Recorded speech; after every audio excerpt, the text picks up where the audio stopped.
Selamat berjumpa Bapak dan Ibu, saudara-saudari para pencinta sampan dimanapun saat ini Anda berada.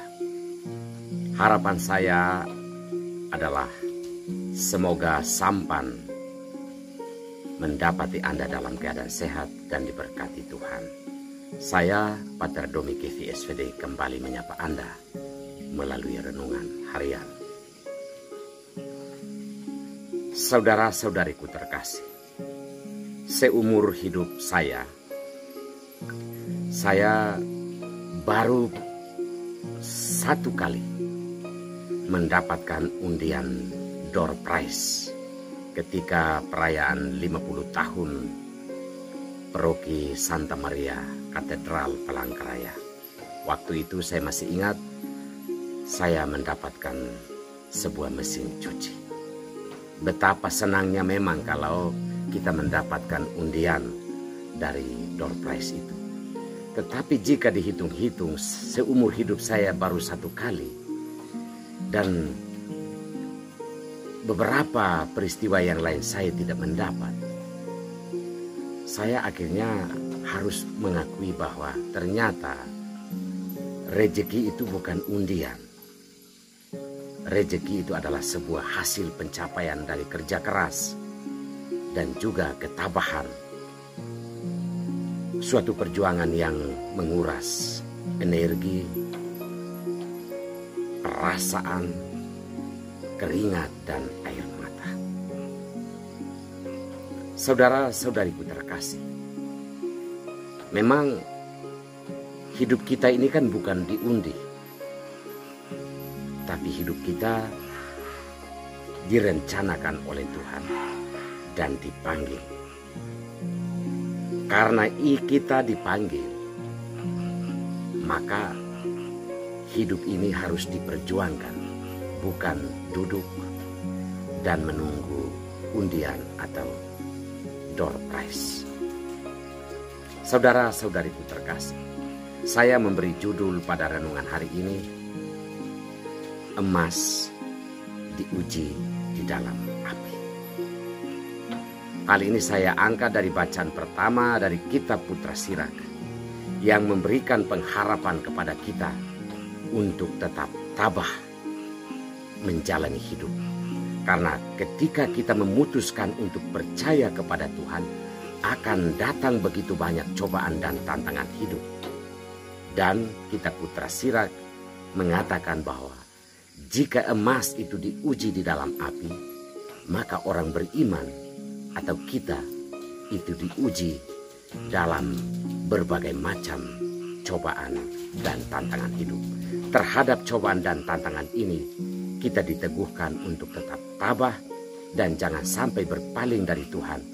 Karena ganjaran yang baik akan kita terima ketika kita mampu melewati setiap tantangan dan cobaan hidup itu dengan penuh ketabahan.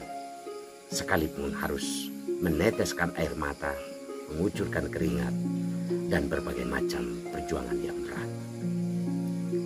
Kalau kita mendengar dalam bacaan Injil hari ini, Yesus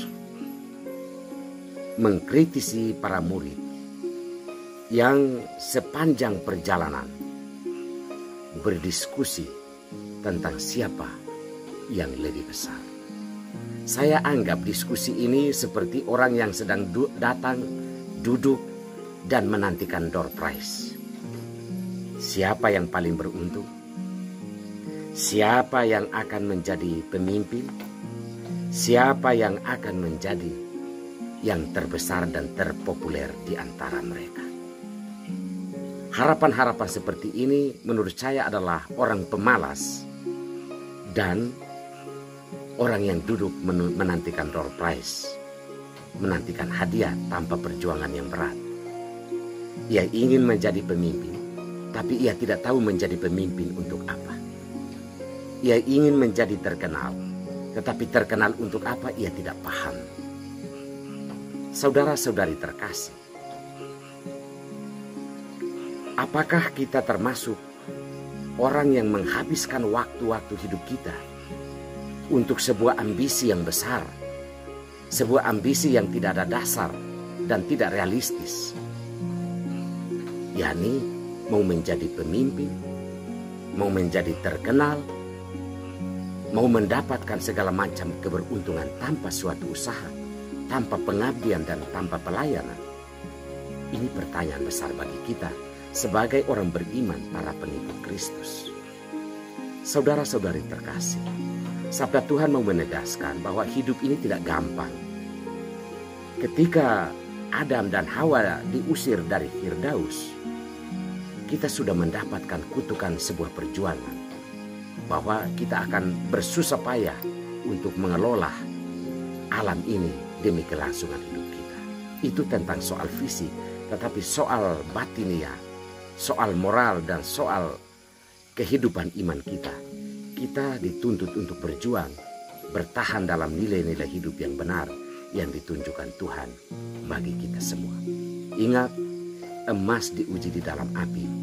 Orang beriman dan orang benar diuji dalam berbagai macam cobaan. Semoga kita bertahan dalam setiap cobaan dan tantangan hidup, karena Tuhan akan mengganjari orang yang tidak berpaling karena kesusahan dan juga karena berbagai macam tantangan. Tuhan memberkati kita semua.